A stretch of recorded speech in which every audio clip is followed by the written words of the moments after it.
Hello and welcome to a story narration of Duke Vartislav.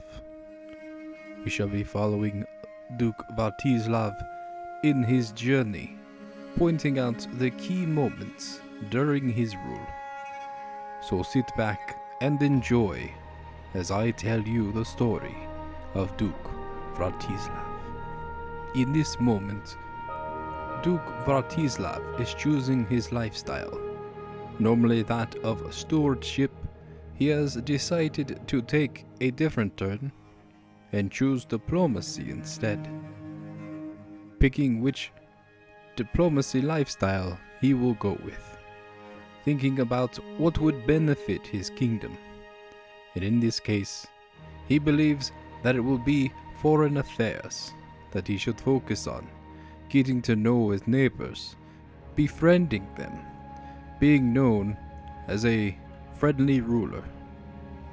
From this point, he must appoint a personal physician, looking at the selections of people that he has in his court. He debates and thinks who should be good for this, and eventually settles on picking his best friend since childhood, John. Now, Vratislav is not liked by everybody, including his own sibling, Prince Bishop Jaromir. So, he starts to scheme to try and get his sibling to like him.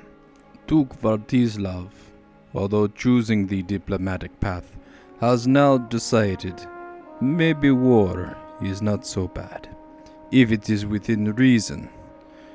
He believes that his son should have the title to Pleasant. Unfortunately, the ruler of Pleasant seems to disagree with this.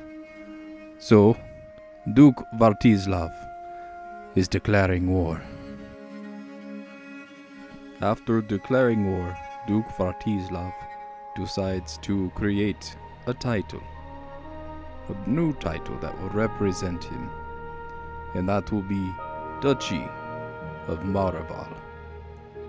With his new title created, Duke Vartislav decides it is now time to assign guardians to his children. These will have to be people that he respects, people that he believes can teach his children something in their growing up, guardians to educate them through their growth, and hopefully learn a thing or two. After much deciding on what to do, he has decided to appoint Jan to be his eldest son, Judita's guardian. He respects Jan being his oldest friend since he was a child, and knows that Jan can teach his son very much. From this point, he goes through his court, picking those that he respects and trusts to be guardians to the rest of his children, in hopes that not only will this improve relations with members of his court, but also benefit his children greatly, using them to learn many skills so that way the children's education improves as they get older. The next action that the Duke takes is to reach out to his allies and see about making an alliance. There is a war happening, and without allies, going to war can be very difficult.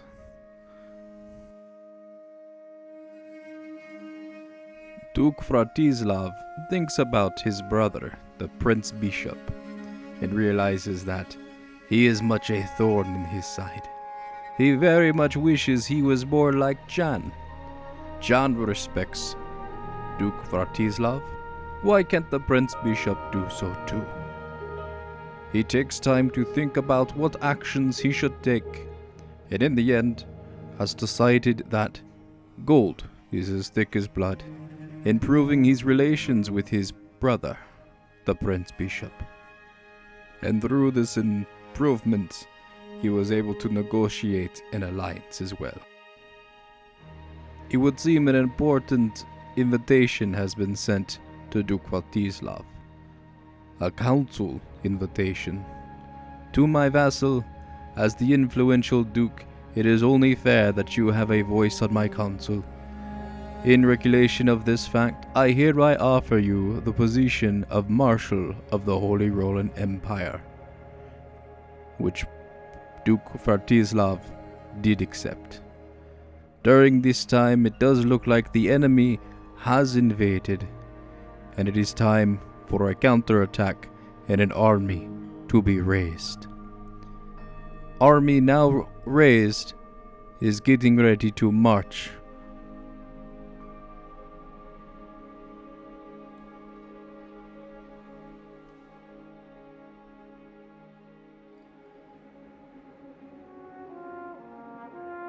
Count Vartislav's liege, Kaiser Heinrich, has promised the lands of Meissen and Latus to the Duke. However, he realizes that Kaiser Heinrich cannot offer these lands to him, so a choice is to be made, and he takes Kaiser Heinrich at his word, knowing later on down the line he will be able to use this as leverage to gain something from Kaiser Heinrich. After many days of marching, the army has finally arrived to the enemy's army, and they have broken their siege and have begun fleeing out of the countryside. While pursuing the enemy army, they have made a turnaround and have instead decided to siege a different town on the countryside, right at the border. During pursuit and breaking away from their siege, a second army approaches.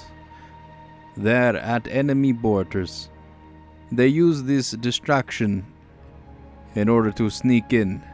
However, the Duke's army notices this and is now patrolling around the border, pushing the enemy's army out and making sure that they stay out. These, however, can be tiring work. Eventually, he manages to catch up to the smaller group as war begins. Easily defeating that small group and dispatching them, he now moves on in an attempt to attack the larger group. Being able to outmaneuver them, Duke Vartislav's army begins to fight. It is easily decided that Duke Vartislav's army is much stronger than their enemy, winning a victory and causing them to do a fast retreat. During this time, Duke Vartislav has found an interesting book with some kind of information inside that could be useful to him. Reading through the pages, looking to see what's inside, he realizes this is worth a read. And he takes a seat, continues to read his book. Now looking to get revenge on the enemy army, Duke Vartislav orders his men to march straight to their capital, not realizing they could just as easily attack one of these smaller towns and build their way towards it, sieging them. However, Duke Vartislav is here to make a point.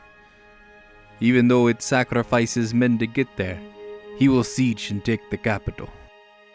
Now arriving at the capital, a siege has begun. It is said it will take about 20 days, but anything can happen between those that may change the course of this war. It was at this point the Duke thought it would be nice to use his leverage against Kaiser Heinrich in order to earn some gold. And with that gold, a new title is forged, Kingdom of Bohemia. The Duke, now a king. And with the title of king, he is now able to appoint another knight to his council. Looking through the list of available knights, he sees the most reliable one as Mikul and recruits him to his court. As well, with the expansion of the kingdom, another man-at-arms can be made. Looking at what he currently has, he realizes with the horses that have been recently attacking, the most obvious choice would be to choose a group of pikemen. to help take out enemy cavalry. While sieging the enemy's capital, it turns out the enemy army was able to sneak around and arrive back into the kingdom of Bohemia, sieging one of its smaller countrysides of Prejevov. So the army must rush back in order to break this siege. As the army begins its march back, King Vartislav realizes that a member of his court, Gustava, is a worshipper of the Horn God. She approaches the king in order to grant the blessing of the Horn God to him, knowing very well this is against God. King Vartislav decides to denounce her and says that he will let the world know that she has betrayed God. But glorious day it is, as one of the king's sons has come of age, and a guardian must be selected. During this time, he has thought long about who he should select on his court, and given the travesty that has just happened, after a long decision, he has decided he shall be his son's guardian. Now, for the important part of any king and kingdom is deciding which way to go with the dynasty that you are building. Looking over everything and taking time, it believes that having noble veins would be best for his dynasty. The army has returned back to Bohemia, has broken the siege, and as the enemy army retreats, they are easily overcome, and a war begins. As this is happening, the spy master has encountered that someone is plotting against King Vartislav. It seems as though dark days may be ahead. The battle continues to rage on, but not for very long, as the enemy army is easily overtaken. This has been a little narration of King Vartislav, the King of Bohemia. If this is something that you would like to continue to see, please leave a comment down below. If not, maybe we will see another royalty member, and we will follow their story and see where their deeds or actions may take them in their lifetime. If you're wondering, what accent is he using? Honestly, I couldn't tell you. I was trying to do a Czech English accent, but it's not really coming out that way. It's just becoming poor, terrible Russian, I think. Anyways, thank you all for watching, and I will see you in the next AI selected game. Goodbye.